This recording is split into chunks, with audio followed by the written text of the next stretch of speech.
Imagine a world turned upside down where the familiar order is shattered and chaos reigns supreme. The students conquering their masters, the once subservient rising to dominate those who taught them, the once mighty brought low, their grandeur reduced to ruins and their legacy overshadowed.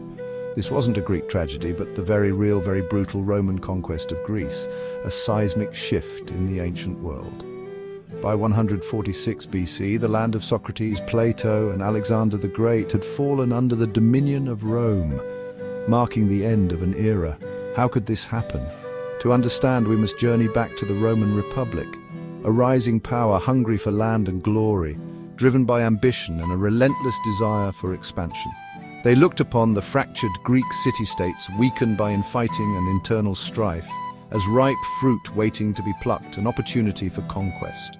Rome, with its disciplined legions and shrewd political maneuvering, saw an opportunity too good to resist, a chance to expand their influence and power.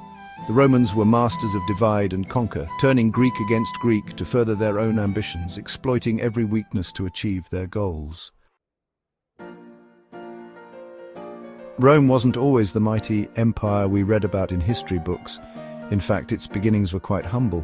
They started as a small, insignificant city-state in Italy, surrounded by powerful enemies.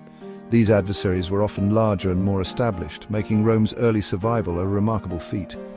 But the Romans were a hardy, ambitious lot, with a knack for warfare and a thirst for conquest. Their resilience and strategic prowess set them apart from their rivals.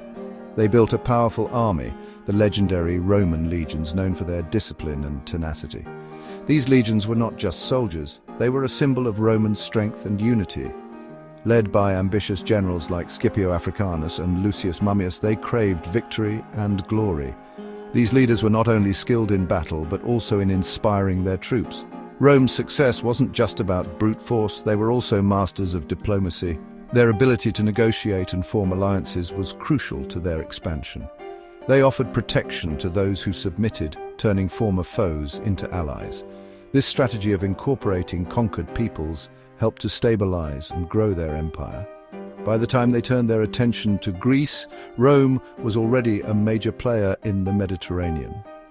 Their influence and power had grown exponentially, setting the stage for further conquests.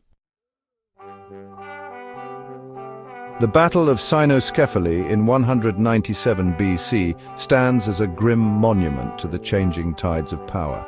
This pivotal clash between the Macedonian phalanx and the Roman legions would forever alter the course of history in the ancient world. Here, the Macedonian phalanx, renowned for its formidable and disciplined formation, met its match against the flexible and adaptable might of the Roman legions. The Romans, with their innovative tactics, were prepared for the challenge. The Macedonian king Philip V thought he had the upper hand. Confident in the strength of his phalanx, he believed that his forces would easily crush the Roman legions. He'd chosen the battlefield, a hilly terrain that favored his phalanx. The uneven ground was supposed to give his troops a strategic advantage, making it difficult for the Romans to maintain their formations. But the Romans, led by the astute and determined Titus Quinctius Flamininus, were not easily outmaneuvered. Flamininus had studied the terrain and devised a plan to counter the Macedonian advantage. As the two armies clashed, a thick fog descended, adding to the chaos. The fog obscured vision and created confusion among the ranks, making it difficult for commanders to issue orders and for soldiers to see their enemies. The Macedonian left flank, momentarily blinded by the fog, became separated and was swiftly routed by the Romans. The disciplined Roman soldiers took advantage of the disarray, pressing their attack with relentless force. Flamininus ordered his legions to press their attack, driving a wedge between the separated Macedonian forces. The Roman tactics, emphasizing flexibility and coordination, proved superior on this chaotic battlefield. Cynoscephalae marked a decisive victory that shattered the myth of Macedonian invincibility and paved the way for Rome's dominance in Greece. This battle demonstrated the effectiveness of Roman military strategy and heralded a new era in ancient warfare.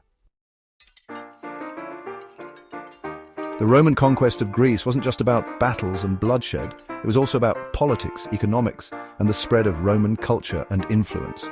Rome understood that true victory meant more than just military occupation. They needed to win over the hearts and minds of the Greek people. They established Roman colonies, planting the seeds of their own civilization on Greek soil. They imposed taxes and tributes, enriching Roman coffers. They allowed the Greeks a certain degree of autonomy, maintaining their customs and traditions. They patronized Greek artists and intellectuals, incorporating elements of Greek culture into their own. Ironically, in conquering Greece, Rome found itself captivated by the very civilization it had subjugated. The Roman conquest of Greece was a watershed moment in history. It marked the end of one era and the beginning of another. For Greece, Roman conquest brought an end to their political independence, yet their culture lived on, influencing Roman art, literature, and philosophy.